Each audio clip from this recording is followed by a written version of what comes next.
오늘은 로마서 강의 4번째 불편한 진실이라는 제목을 가지고 말씀을 전하겠습니다.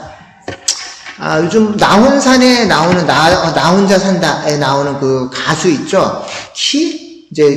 본명은 김기범이라고 하는데, 이 친구가 어떤 인터뷰에 나와서 요즘 어떠세요? 물어봤더니 어느 날 많은 스케줄을 소화하고 엘리베이터를 탁 탔는데 갑자기 눈물이 막 쏟아지더래요. 그래서 같이 있는 매니저 형한테, 형, 나 이제 더 이상 못할 것 같아요 하고서 아무 이유도 없이 열심히 어저께까지 촬영도 하고 뮤직비디오 찍고 춤추고 노래 부르고 했는데, 갑자기 오늘은 엘리베이터를 탔더니 눈물이 막 쏟아지면서 더 이상 난 이 일을 못할 것 같다는 거예요. 왜 그럴까요? 이유가 뭘까요? 그전까지는 그래도 힘들어도 막 펄펄 뛰고 뮤직비디오도 찍고 막 노래도 부르고 춤도 추고 아무 이상 없이 했어요. 근데 왜 갑자기 눈물이 나고 왜 지칠까? 나이 들어서 또 여러 가지 이유가 있겠죠.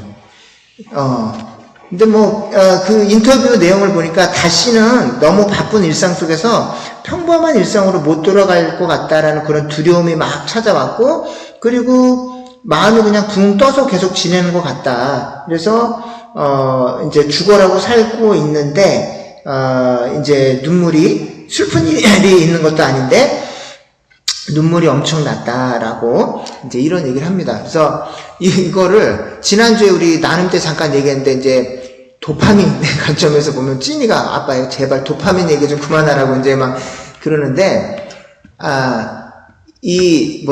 우리 게임이나 무슨 자극적인 영상을 볼 때도 도파민이 쏟아지지만, 우리가 일 중독에 빠져서 일을 열심히 하고 있을 때도 도파민이 나온대요. 근데 그 중에서도 일 중독자애들 같은 경우에는 어떨 때 나오냐면, 성취를 할 때, 어떤 일 할 때 성취감을 딱 느끼면 도파민이 막 쏟아진대요. 그러면 그 도파민을 느끼기 위해서 막 몸이 망가져도, 막 관계가 다 깨져도, 그리고 막 여러 가지 몸에서 이상 신호가 오는데 그 성취감을 계속 맛보기 위해서 그 일을 한다는 거예요. 근데 이제 일을 할 때는 모르는데 어쩌다가 이제 일을 안 하고 딱 멈출 때, 그걸 이제 반대쪽 급부라고 그러는데, 그게 뭐냐면은 의학 용어로 도파민 크러쉬라고 그러는데, 도파민을 쓰는 양인데 그걸 다 써버리고 나면 몸에서 더 이상 아무런 기쁨을 느끼지 못하고 우울감, 무기력증, 그리고 분노, 이런 것들이 한 번에 반대로 막 몰려오는 걸 도파민 크러쉬 현상이라고 합니다. 근데 이제 그게 아마 김기범 그 가수가 겪었던 그런 현상 같아요. 일을 하고 막 성취감을 느낄 때 모르는데, 성취감을 느끼면서 그때 갖고 있는 도파민을 다 써버리는 거예요. 내가 이런 거 이뤘어 하고 너무 기쁘고 즐겁고 막 노래 부르고 춤추고 할 땐 좋은데, 그 도파민을 다 쓰고 나면 조용히 혼자 있을 때 한도 끝도 없는 무기력감과, 그리고 짜증, 그리고 아무것도 하기 싫은 절망감, 이런 것들이 몰려오는 거예요. 그러니까 이 키도 일을 다 멀쩡히 끝내고 엘리베이터를 탁 탔는데, 갑자기 아까까지 막 노래 부르고 춤추고 모델 화보 찍고 왔는데 엘리베이터를 타니까 눈물이 활칵 쏟아져요. 더 이상 이 일을 하기가 싫어. 재미가 하나도 없어. 이러면서 아무것도 할 수 없는 완벽한 무기력증이 찾아오는 거예요. 근데 이제 이런 것들이 어떤 특정한 중독에 빠졌을 때 이제 나타나는 현상인데, 설교도 그렇습니다. 여러분들이 설교 들을 때 여러분들을 격려해주는 설교가 있어요. 복음이 하나님은 사랑이시기 때문에 모든 걸 다 해결해 줄 거예요. 여러분 이런 죄를 졌어요? 괜찮아요. 하나님은 사랑이니까 무조건적으로 용서해 줄 거예요. 이런 설교를 계속 듣다 보면 반대로 조금이라도 불편한 설교, 하나님은 사랑의 하나님이시지만 여러분들 지켜보고 계세요. 죄를 참고 기다리시지만 벌을 주시는 하나님이세요. 불편해요. 그럼 그런 설교 듣다 보면 불편하고 짜증이 나서 들을 수가 없는 그런 상태를 가벼운 설교에 중독된 사람들, 이렇게 부를 수가 있어요. 그래서 가벼운 설교만 계속 듣다 보면 여러분들이 진지하고 무거운 설교를 들으면 한없이 짜증이 나고 졸리고 답답해져요. 그래서 여러분들이 설교를 들을 때 항상 무거운 설교 속에서 느껴지는 기쁨을 느껴야 진짜 기쁨이에요. 여러분들의 죄를 지적받고 하나님의 진노를 듣고 그러고 나서 복음을 들을 때 여러분들의 영혼이 건강하다는 거예요. 그래서 오늘도 본문에 보면 그래서 사도 바울이 오늘 건강한 복음을 선포하고 있는데 오늘 여기 20장 19절을 먼저 보면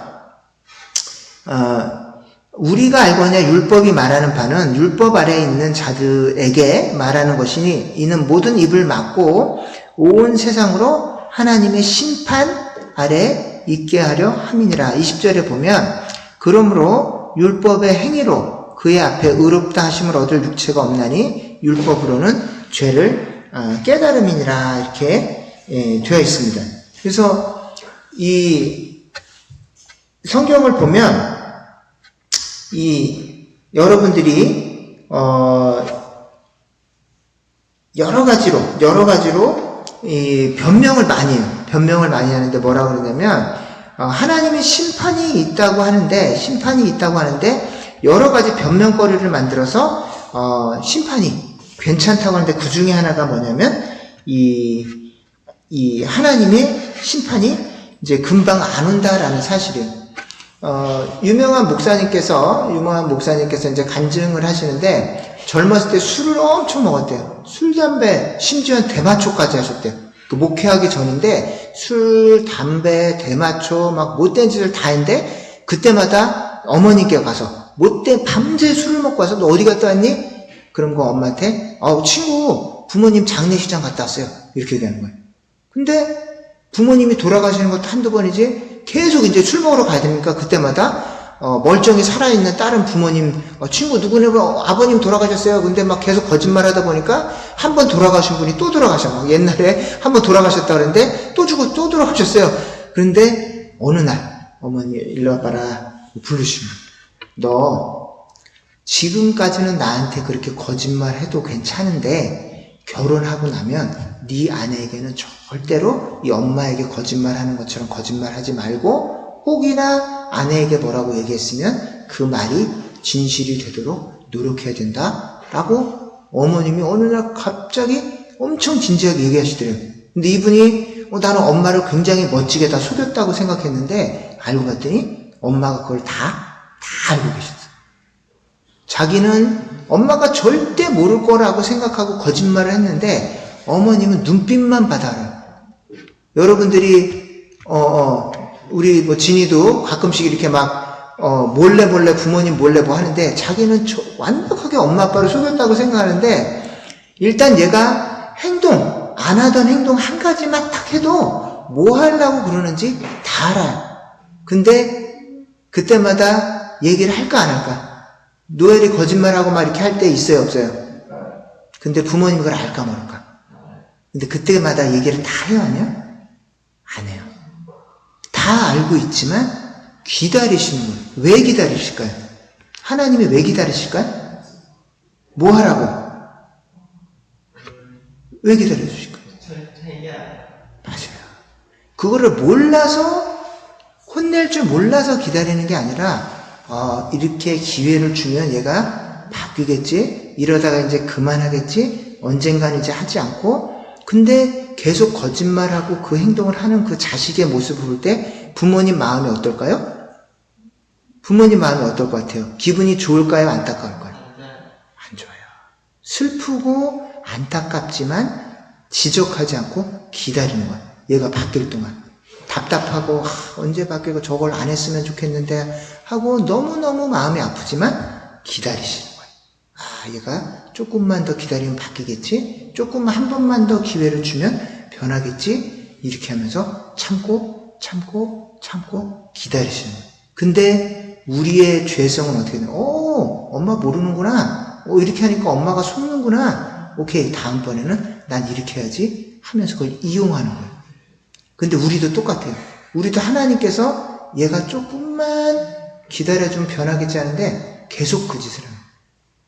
하나님 모르시겠지 뭐. 하나님이 이렇게 오래 기다리시는 걸 보니까 이거를 괜찮다고 하시는 거야 라고 생각하면서 그 일을 계속한다는 거예요. 이것이 하나님의 진노를 더 쌓는 행동이라는 거예요. 그래서 이 많은 범죄자들이 우리 길 가다가 우리 막 살인죄 저지르는 보면 저런 못된 놈 그런데 우리가 똑같은 행동을 하는 거예요. 얼마 전에 신림역에서 묻지마 살인을 한 이 범죄자가 있어요. 근데 그 이름이 조선이라는 사람인데 신림역에 가만히 앉아있다가 길 가는 사람을 칼로 찔렀어요. 그래서 한 명이 죽고 3명의 청년이 심각한 부상을 입었는데 이 사람이 그 범죄를 저지르기 전에 이미 소년원을 14번을 왔다 갔다 했어요. 자기는 정신병 때문에 어쩔 수 없이 막 갑자기 자기도 모르는 충동이 해서 그랬다는데 이미 그 범죄를 저지르기 전에 14번을 소년원으로 왔다 갔다 했어요. 근데 그때마다 1년 몇 개월, 8개월 이렇게 해서 왔다 갔다 하다 보니까 이 사람이 무슨 생각이 들었냐면 이번에도 사람을 죽이고 나서 정신질환이라고 얘기해야지 그리고 나서 국립정신병원에 입원하면 이런 경로로 탈출해야지 이런 계획을 다 세워놨어. 다시 말하면 나라에서는 이 사람이 죄를 회개하고 돌이키도록 여러 번의 기회를 줬는데 한 번 계속 기회를 주다 보니까 조금 살다 나오면 되는구나. 이런 잘못을 지어도 조금 살다 나오면 되는구나 하고 심지어 그 살인죄를 저지르기 전에 그 유사한 홍콩에서 벌어진 비슷한 범죄 행위를 다 서칭해봤어요. 요렇게 훅 찌르고 이렇게 정신병이라고 주장했구나. 요렇게 하니까 먹히는구나. 이거를 다 계획했어요. 그리고 검색한 컴퓨터를 망치로 때려서 부셔버렸어. 증거를 안 남기려고. 그러고 나서 칼을 사서 그 사람하고 한 똑같은 행동을 똑같이 저지른 거예요. 그러고 나서 똑같이 저는요 갑자기 충동이 일어나고 평소에 이런 우울증 때문에 이런 약을 먹고 이렇게 지냈어요. 라고 얘기해서 정신병원에 가면 요런 경로를 탈출해야지 이런 계획을 다 세운 거예요. 근데 우리는 이 사람을 보면서 와 진짜 못됐다 이런데 우리가 하나님 앞에 이러고 있다는 거예요. 하나님 이렇게 잘못했는데 냅두는 걸 보니까 다음번에 조금 더 나가야지 요렇게 하고 하나님이 냅두면 난 이런 짓까지 할 거야. 난 요런 방법으로 이렇게 해서 할 거야 라는 생각을 하나님께서 우리의 생명을 걷어가실 때까지 계속한다. 그래서 하나님께서 참는 거를 여러분이 괜찮아서 봐준다라고 오해한다는 거예요. 그래서 이 부분이 우리가 하나님의 심판에 대해서 착각하는 첫 번째 가장 중요한 오해예요. 하나님이 오래 참으시는 것을 하나님이 우리를 용납하고 계신다라고 착각하는 거예요. 두 번째 착각은 뭐냐면 하나님의 심판이 너무 가혹하다. 하나님 나 잘못한 게 지옥 갈 만큼 그렇게 심각한 건 아니잖아요. 하나님 좀 거짓말 할 수도 있고 더 나쁘게 산 사람도 많은데 전 저 정도면 누구 죽인 것도 아니고 누구를 두드러 팬 것도 아니고 물건을 많이 훔친 것도 아닌데 지옥까지는 좀 너무한 거 아닌가요? 라는 생각을 합니다. 성경도 그래서 많은 어떤 신학자들은 하나님의 심판이 지옥은 아니다 라고까지 해석을 해요. 그래서 뭐라고 해석하냐면 만약에 우리가 막 못된 짓을 했을 때 양심의 가책 또는 육신의 질병 그 정도가 우리가 한 행동에 대한 징벌로 끝이라는 거예요. 그래서 다시 하나님이 오셔서 우리에게 지옥의 형벌을 준다? 이건 아니라는 거예요. 맞을까요? 아니에요. 지옥의 형벌은 우리 생각하고는 상관없이 분명하게 존재하고 예수님이 다시 오실 때에 그때는 정말로 돌이킬 수 없이 우리가 천국이든 지옥이든 영원히 갈 곳이 정해지고 그곳에서 영원토록 분리된 채로 예수님을 믿지 않고 끝까지 거절하던 사람은 영원토록 거기서 사는 것이고 교회님을 믿고 회개하며 주님을 닮으려고 노력했던 사람들은 영원히 천국에 사는 거예요. 근데 많은 사람들이 착각하는데 교회 안에 난 오래 있었기 때문에 난 구원받았다? 알 수 없어요. 여러분들이 계속 죄를 짓고 예배 때 태만하고 엉뚱한 짓을 계속하는데 마음에 아무런 가책이 없어. 난 이렇게 예배 드려도 돼. 하나님 나는 괜찮아요. 하나님 나 이렇게 막 보는 식으로 예배 드리는데 아무렇지도 않잖아요. 하나님 나 안 건드리잖아요. 이렇게 생각하는데 두려움도 없고 그리고 아무런 내 삶에 마음에 하나도 미동이 없다? 구원받지 않았을 가능성도 있다는 거예요. 나는 교회 오래 다녔기 때문에 괜찮아. No. 알 수가 없어요. 예수님이 다시 오셨을 때 너는 이쪽에 너는 이쪽에 할 때 예수님 저 교회 오래 다닐 때 쏘와 어쩌라고 이렇게 될 수도 있다라는 거예요. 그래서 영원이라는 그 징벌의 무게가 여러분들이 그걸 지적하는 그 이면의 가장 큰 잘못된 전제가 뭐냐면 저는 나름 괜찮은 사람이잖아요 라는 그 생각이 정말로 무서운 생각이에요. 여러분들 성경에 나오는 그 모든 악인들 볼 때 아까 그 묻지마 살인 그 범죄자 볼 때 저렇게 못된 놈에서 이유도 없이 저렇게 사람을 죽인다고? 근데 우리가 살인자 그 조선과 같은 그 사고방식 그대로 갖고 있어. 용서해 주니까 조금만 뭐 더 가보지. 예수님이 하나님이 나 뭐라고 안 하는데 요 정도까지 해볼까? 이렇게 한번 내가 해볼까? 하면서 그 살인마 조선이 사람들을 죽이고 또 감방에 갔다 나와서 이렇게 금방 살고 나오는구나 라고 죄의 강도를 점점 높이는 것처럼 우리도 하나님 앞에서 우리의 죄의 강도를 점점 높여가고 있어요. 다를 게 하나도 없어요. 근데 나는 속으로 지옥 갈 정도는 아니잖아요. 하나님 저는 지옥 갈 정도는 아니잖아요. No. 충분히 되고도 남는다는 거예요. 그리고 또 하나의 착각은 뭐냐면 하나님이 우리를 구원해 주셔야 되는 책임이 있는 분으로 착각한다는 거예요.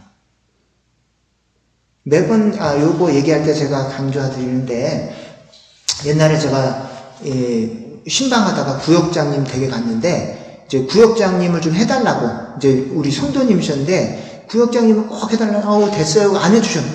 그리고 이제 나오는데 구두를 신으려고 이렇게 신발을 딱 신었는데 어떻게 됐을까요? 신발 안에 그 집에서 키우던 개가 있었어요. 근데 그 개가 제 신발 안에 변을 본 거야. 변을 봐놓고 이 신발 신고 뭐가 물컹해. 뭐야 봤더니 걔가 왜 그랬을까요? 아니야. 의도적으로 그랬어요. 우리가 신방하면서 얘기를 오래 했더니 그 걔가 화가 난 거야. 자기가 그 집에 애완견이고 주인은 나한테만 신경을 써야 되는데 주인이 나 말고 외부에서 온 이상한 사람하고 한참 얘기를 안 해. 내가 아무리 막 애교를 부려도 나를 신경을 안 써주네? 화가 난 거예요. 그래서 그거에 대한 분노와 화풀이로 걔가 딱 신발을 알아요. 외부인 누가 신고 온 신발인지 알아서 여러 개 신발 중에 딱 내 신발, 우리 주인의 관심을 가장 많이 가지고 갔던 내 신발 냄새를 맡으면 이거 외부인 신발이 알잖아요. 딱 정확히 내 신발 안에다가 변을. 그래서 아무리 닦아도 신발 냄새가 안 져서 그래서 구역장님이 신발 하나 새로 사주시겠다 그랬는데 됐고요. 구역장 그냥 해주세요. 했더니 그 해에 구역장을 해주셨는데 이게 바로 우리 모습이에요. 그 집의 강아지 입장에서는 나는 충분히 관심을 받고 사랑을 받아야 되고 주인의 관심은 나한테만 있어야 돼. 그리고 주인은 이렇게 행동해야 돼 라고 생각하는 그 강아지의 생각이 우리의 생각이에요. 우리는 하나님이 우리를 만드셨기 때문에 항상 우리를 귀하게 보셔야 되고 항상 우리를 구원해 주셔야 되고 우리에게 관심을 가져야 된다고 그 집 그 애완견이 주인의 행동을 규정하는 것처럼 우리가 하나님께 지음을 받았는데 하나님은 이렇게 행동하셔야 된다고 틀을 만들어요. 근데 하나님이 그렇게 안 해주시면 하나님이 잘못됐다라고 생각하는 거예요. 마찬가지로 하나님이 지옥 너는 천국 아니면 지옥이야 이런데 하나님 그건 아니에요. 우리는 사람이고 귀한 존재이기 때문에 지옥교리 그거 없애셔야 돼요. 그건 너무한 거야 라고 생각하는 건 뭐냐면 집에 키우는 애완견이 집주인은 이렇게 행동해야 된다라고 생각하는 것과 똑같다는 거예요. 그래서 우리가 성경에 나와 있는 교리를 보고 이거 하나님 너무하시네. 하나님 우리 귀한 존재인데 우리한테 이렇게 하실 거예요? 라고 생각하는 건 뭐냐면 우리가 잠시 있다 사라지는 그 애완견만도 못한 하나님 편에서 봤을 때 애완견보다도 하찮은 존재인데 우리가 하나님 보고 이렇게 행동하셔야 되는 거 아닙니까? 라고 반문하는 거랑 똑같다는 거예요. 하나님은 우리한테 우리를 구원해 주셔야 될 아무런 책임이 없어요. 우리가 그냥 냅두면 사람만큼 이 땅을 해치는 존재가 없어요. 사람만큼 이 땅을 공해를 일으키고 이 땅에 폐해를 끼치는 존재가 없어요. 근데 하나님께서 특별한 은혜로 우리를 각별히 은총을 베풀어 주셔서 구원을 베풀어 주시는 것 뿐이지 우리가 자격이 있어서 구원을 받는 것이 아니다라는 사실이죠. 그래서 여러분들이 심판 교리를 대할 때는 평생에 걸쳐서 반복적으로 주기적으로 그 심판 교리를 들어야 돼요. 그리고 나서 하나님의 값없는 복음을 들을 때 비로소 아이고 나 같은 죄인한테 왜 주셨을까? 라고 황송한 마음으로 그 구원의 십자가 복음을 들어야 된다. 근데 이것이 오늘날의 문제이다라는 것이죠. 그래서 오늘 로마서 3장 21절에 유대인들은 우리는 태어났기 때문에 유대인이고 태어났기 때문에 구원받는 유대인으로 태어났기 때문에 천국 간다고 믿었는데 성경은 뭐라 그러냐면 아니라는 거예요. 3장 21절에 보면 이제는 율법 외에 하나님의 한 의가 나타났으니 율법과 선지자들의 증거를 받은 것이니라. 곧 예수 그리스도를 믿음으로 말미암아 모든 믿는 자에게 미치는 하나님의 의니 차별이 없느니라 라는 것이에요. 그래서 여러분들이 이 자기에게 충분히 절망할 때 율법으로는 아무리 열심히 해도 3장 20절에 보면 아무리 열심히 행해도 하나님께서 의롭다고 해주시지 않는다. 제가 청년부 할 때 청년부 여자 회장이었어요. 저는 청년부 그때 총무가 남자 회장이었고 여자 청년 회장이 그 집안이 한 3대째는 정도 믿는 집안 같았어요. 그리고 그 교회 부모님도 너무 열심히 하시고 이 친구는 뭐 여자 청년 회장으로 막 전체 막 전국 모임 막 이런 데 가서 막 뭐 거기서 리더하고 교회에서는 막 주일학교 봉사하고 청가대 뭐 지휘하고 막 이제 모든 부서에서 다 뛰는 청년이었는데 그리고 뭐 금요일 날 청년 예배도 맨 앞에 앉아서 이제 예배를 드리는 거예요. 근데 어느 날 이 친구가 이제 나중에 좀 가까워졌어요. 저랑 이제 저도 막 열심히 교회를 하다 보니까 좀 가까워졌는데 어느 날 딱 앉아서 조용히 있는데 이 친구가 영준아 나 힘들다 그래서 뭐가 힘들어? 그랬더니 예배가 설교가 하나도 안 들었대. 그게 무슨 말이야 했더니 너 맨날 앞에 앉아서 예배 드리잖아. 사실은 그 앞에 앉아있으면 그 목사님 설교가 개가 짖는 것처럼 그 소음처럼 들린대요. 그 말씀이 내 귀나 내 마음에 떨어지지 않고 내가 봉사는 죽기 살기로 하고 엄마 아빠가 다 교회 권사님이 이렇게 열심히 하니까 엄마 아빠 때문에 하기는 하는데 솔직히 난 그 말씀이 하나도 안 들어. 그리고 믿어지지도 않고 말씀이 귀에 들어오지도 않고 나는 그 말씀을 들을 때 아무런 감동도 못 느끼거든. 근데 그게 얼마나 됐는지 굉장히 오래. 한 번도 그렇게 자기가 크게 눈물을 흘리거나 감동을 느껴본 적이 없대요. 요즘은 점점 더 심해져서 그게 그냥 소음처럼 들린대요. 그러니까 멀리서 개가 짖거나 자동차가 왱 지나갈 때 아무런 감흥이 없이 막 시끄러운 소음 있잖아요. 근데 너 왜 맨 앞에 앉아있냐? 물어봤어요. 왜 맨 앞에 앉았을까요? 응? 왜 맨 앞에 앉았을까? 아무런 감흥도 없는. 졸리는 거 안 들키려고 맨 앞에. 뒤에서는 졸면 내가 보잖아요. 근데 그 친구는 조는 거는 창피한 거야. 그러니까 맨 앞에 앉아있으면은 자기 옆에 아무도 없기 때문에 내가 조는 걸 들키지 않을 수 있다는 거야. 그래서 솔직히 맨 앞에 앉아서 그동안 우리는 막 뒤에서 막 이렇게 있으니까 설교를 너무 잘 듣고 있는 줄 알았어요. 근데 맨 앞에 앉아서 이렇게 시작부터 끝까지. 심지어 걔는 예배 전에 찬양 인도도 하고 찬양 인도를 열심히 하고 딱 와서 설교 시작하자마자 좋은 거야. 끝날 때까지. 그리고 눈 뜨고 있을 때는 딴 생각하고 백색 소음 아무런 감흥이 없이 그 설교를 듣는데 그걸 얼마 동안 했을까요? 그걸 10여 년 이상 그 행동을 하고 있었던. 근데 교회 안에서 그렇게도 될 수가 있다. 우리가 아무리 열심히 교회를 다니고 의로운 행동을 해도 그로 인해서 우리가 구원받을 수는 없어요. 어떤 사람이 구원을 받는다고요? 여기 다시 한번 읽어보면 3장 20절 같이 한번 읽어봅시다. 시작. 곧 예수 그리스도를 믿음으로 말미암아 모든 믿는 자에게 미치는 하나님의 은이 차별이 없느니라. 여러분들이 공부를 잘하든 못하든 몇 대째 믿는 집안이든 아니든 여러분들이 어떤 기능이 있든 상관이 없어요. 뭐 하기만 하면 예수님을 믿기만 하면 하나님의 그 영원한 심판으로부터 구원을 얻는다는 거예요. 기뻐요, 안 기뻐요? 그래서 복음이에요. 기쁜 소식.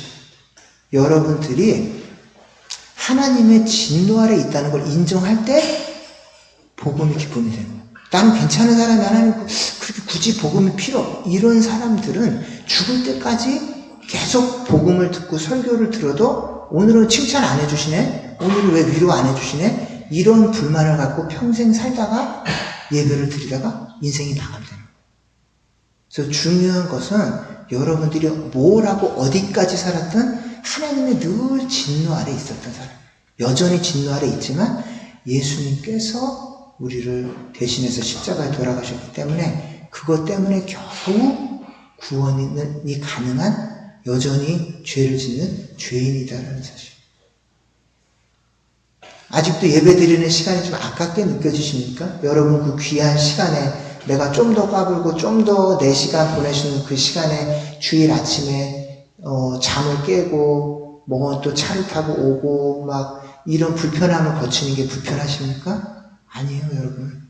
여러분들은 이런 기회, 이런 은혜가 아무에게나 주어지는 게 아니에요.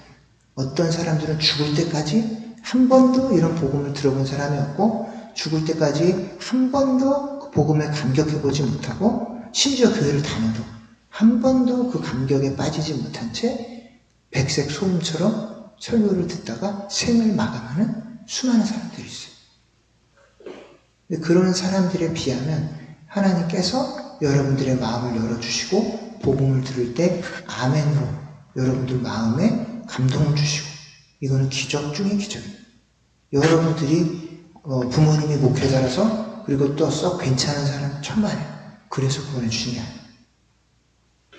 그냥 내버려 뒀더라면 밖에 나가서 무슨 짓이라도 할 수 있었던 사람들이기 때문에 가장 먼저 찝어서 교회당 데려다는 거예요. 여러분들이 이스라엘 백성 지금 전쟁하는 거 아시죠? 이스라엘과 하마스? 이스라엘 사람들이 구원받은 이유가 뭔지 아십니까? 가장 강팍하고 목이 굳은 사람이기 때문에 택함받는 거예요. 지금 전쟁하는 모습을 보면 어떤 기조를 갖고 있냐면 팔레스타인 사람들은 모두 다 난민으로 쫓아버리고 만약에 여기 남아있으면 2등 시민으로 우리의 노예처럼 살 거면 남아있어. 아니면 니네들 싹 다 죽이든지 바다 밖으로 몰아버릴 거야. 이게 그 사람들 기조예요. 그러니까 죽을 때까지 전쟁이 멈추지 않아요. 한 번 더 용서해보자, 한 번 더 같이 살아보자 이런 생각을 가져본 적이 없어요. 그 사람들은 우리나라 말고 나머지 모든 팔레스타인 사람들은 싹 다 쫓아버려야 된다. 이런 강팍한 생각을 갖고 있기 때문에 하나님은 그 백성을 찝어가지고 먼저 복음을 전하시고. 여러분들 예수님 안 믿었으면 뭐 할 사람들입니까? 괜찮게 살 사람이? 저는 아닌 것 같아요. 저는 예수님 안 믿었더라면 무슨 짓이라도 했을 사람이에요. 근데 이런 사실을 인정할 때 복음이 정말 복음이 되는 거예요. 그래서 이번 한 주간도 여러분들이 교회 나와서 이렇게 예배드리고 또 어저께 교회당 우리는 또 청소하고 막 이랬는데 너무 감사하고 여러분 한 주간 살아갈 때 이것이 여러분들에게 진정한 복음이 되고 예배가 될 줄로 믿습니다. 아멘. 예배가 될 줄 믿습니다. 예, 그래서 이런 가난한 마음, 또 겸손한 마음으로 하나님 주시는 진정한 복음을 경험하게 되시기를 예수님의 이름으로 축원드립니다. 아멘. 기도할게요.